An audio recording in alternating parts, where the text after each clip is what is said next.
दोस्तों, किसी ने मेरे से पूछा है कि मैं एक दिव्यांग यानी फिजिकली डिसेबल कैंडिडेट हूँ, तो मेरा रेलवे ग्रुप डी का फिजिकल टेस्ट कैसे होगा। तो आपकी जानकारी के लिए बता दूं कि सीबीटी के बाद 3 गुना बच्चे यानी जितने पोस्ट है उसके 3 गुना बच्चों का सिलेक्शन फिजिकल टेस्ट के लिए होगा, जिसमें 2 चरण यानी 2 स्टेज होगा। पहला होगा रनिंग यानी दौड़ का, और दूसरा होगा वेट उठाना यानी वजन आपके अपने कंधे पर उठाना होगा।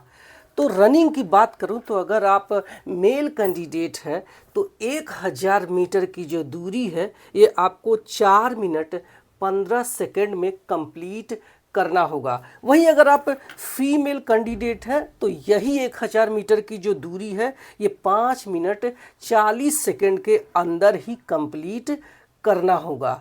इसके अलावा जो वजन वाला है, इसमें आपको अगर आप मेल कैंडिडेट हैं तो आपको 35 किलोग्राम का जो वजन होगा, ये 100 मीटर की जो दूरी है इसको 2 मिनट के अंदर ही रखना होगा। वहीं अगर आप फीमेल या फिर आप ट्रांसजेंडर है तो 20 किलोग्राम का वजन आपको 100 मीटर की दूरी 2 मिनट के अंदर रखनी होगी। और ये जो वजन है ये मोस्टली आपको एक बालू की यानी सैंड का बैग होता है, जिसमें कोई हैंडल नहीं लगा होता है।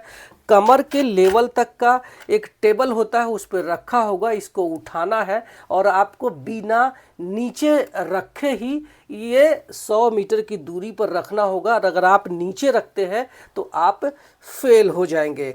अब बात करते हैं कि किसको किसको इस फिजिकल टेस्ट से छूट मिल जाती है। तो सबसे पहले अगर आप दिव्यांग हैं, आप विकलांग हैं या फिर आप फिजिकली डिसेबल कैंडिडेट है तो आपको ये फिजिकल टेस्ट नहीं देना होता है। इसके अलावा अगर आप एक्स सर्विसमैन है तो भी आपको फिजिकल टेस्ट नहीं देना होगा। इसके अलावा अगर आपने रेलवे से अप्रेंटिस किया है तो भी आपको ये फिजिकल टेस्ट नहीं देना है। इसके अलावा अगर आप प्रेग्नेंट लेडीज़ हैं तो भी आपको उस समय फिजिकल टेस्ट नहीं देना होगा। जब आपका डिलीवरी हो जाएगा तो डिलीवरी डॉक्टर के सर्टिफिकेट के आधार पर आप इस फिजिकल टेस्ट में भागीदार होंगे। अगर आप पास हो जाने वाले हैं तो आपको उसी डेट की सीनियरिटी के साथ अपॉइंटमेंट किया जाएगा जब आपको पहले बुलाया गया था। एक बात का ध्यान रखना, फिजिकल टेस्ट के दौरान अगर आप